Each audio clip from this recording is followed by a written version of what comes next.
Before you automate, here's 6 metrics to measure inefficiency so AI doesn't amplify it. Because everyone's in this mad dash to apply AI right now. New tools, new prompts, new dashboards. But here's the catch. If your systems are inefficient, AI isn't going to save you. I'm sorry to be the bearer of bad news. It'll actually speed up your chaos. And according to McKinsey, fewer than 25% of AI initiatives have delivered the ROI that leaders have expected. And EY found that most companies, they actually lose money on early AI deployments.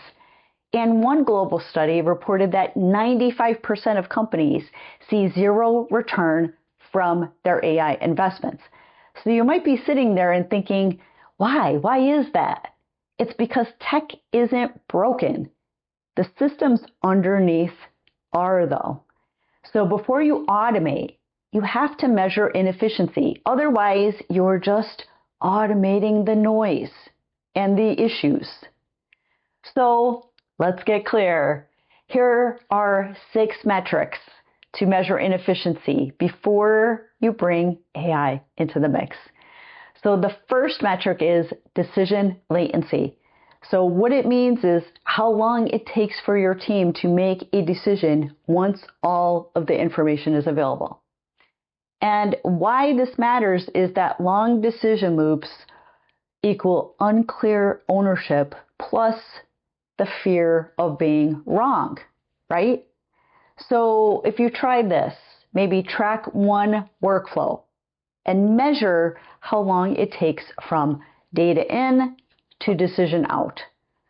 And the goal here is we want to reduce that decision time by at least 20 to 30% before introducing automation.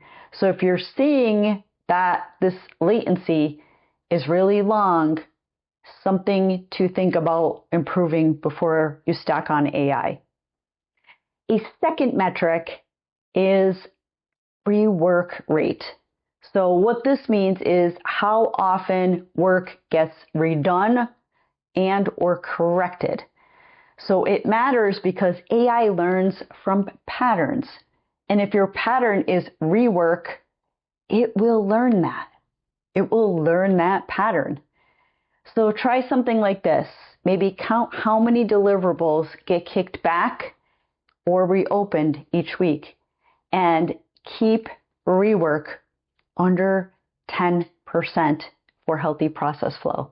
So I think we've all been there. We've all been in situations, maybe more than others, that we're doing a lot of things over and over. So we don't want our AI systems seeing that and getting that firsthand. A third tip is handoff friction. So what this means is the slowdown when work passes from one person or team to another.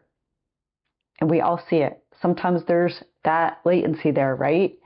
Why it matters is that is where the accountability dies. And AI can't fix unclear ownership. So you need to know in all your processes who's doing what, when, and how things get handed off. And if you don't have a clear process for that and plan for that, that can be an issue. So try this. List every handoff in your workflow. Survey team members on clarity, maybe a 1 to 5 scale, and let your team get involved. And maybe they can definitely show you where the gaps are. So your goal can be maybe 1 to 2 clean handoffs maximum per core workflow. So if you look at your workflows, you get your team involved, you start to close the gaps there before you implement AI, you will be better for it. A fourth tip is data quality index. So what this means is your accuracy, your completeness in your consistency in your data. And why does this matter? Data matters, right? Garbage in, garbage out, literally. So try this. Sample maybe 100 records or check for duplicates or missing fields. This happens all of the time. I work in a product management role within a corporate structure and work on data analytics. And the possibility for duplicates is more than real, right? So any of you working with spreadsheets, working with data, looking at trying to automate it, you can, I'm sure, agree that it's more the norm than not. So if you can have a goal of simplifying, samplifying, if that's even a word, sampling these records and taking out these duplicates or putting some measures to clean things up, you will be better for it. So maybe set a goal of 90% completeness and accuracy before automating anything. And it's going to be garbage in, garbage out if you add AI too soon and you don't have a clean process. The fifth tip is meeting to action ratio. So what this means is how many meetings result in real measurable actions. I'll put my hand up. I will say very few for me. I go to meetings all day long, every day, and there's so many meetings that are just a waste of time, or just a meeting for another meeting, right? How many can you relate to, or how many of you can relate to me? Send me a note in the comments. So why does this matter? Inefficient teams talk more than they act. So it's all about execution. So try this. Take a week, maybe track how many meetings are leading to clear deliverables. I know those of you who are frustrated by meetings, you could probably give me an answer right now. But take a week of time, mark down every meeting, and track if you're getting something out of them or not.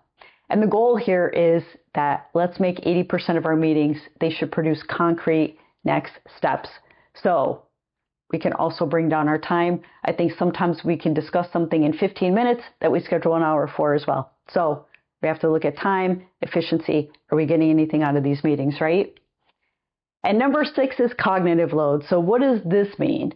It's the mental strain required for you to do your job. And I think this is where we're hoping to have some relief with AI, right? That decision fatigue, context switching, and unclear priorities. Why does this matter? We all know why it matters.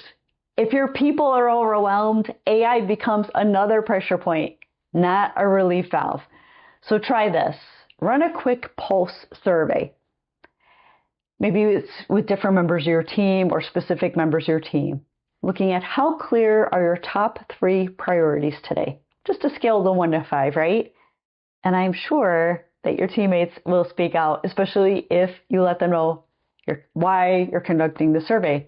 Because cognitive load matters, people matter, and they are the ones that are going to make or break you, right? So the goal is to let's increase that clarity score by at least 25% before adding automation. We want to work smarter, not harder, and work more thoughtfully. So we're all rejuvenated and we're all feeling good and we're all enjoying our work, right? But the bottom line is this. AI isn't a fix. It's a force multiplier, and it's an awesome one. This is not an anti-AI message because AI is amazing and excited that it's here and we have this opportunity, this type of technology. But we have to be realistic to know that whatever's working will accelerate. Whatever's broken will break faster. So if you want AI to deliver that return on investment, start by asking, number 1, are we clear? Are we clean? Are we ready for speed? And maybe create a mantra such as, let's optimize before we automate. So I hope you got something out of this. I hope these 6 tips were helpful. Please send me some notes in the comments as to some things you're working on, whether it's at your company, even personally, right? We want to automate our lives and make things as easy as we can, even for running our business, which could be running our families, right? So please subscribe, please share if this was impactful, and we will see you all in the next video.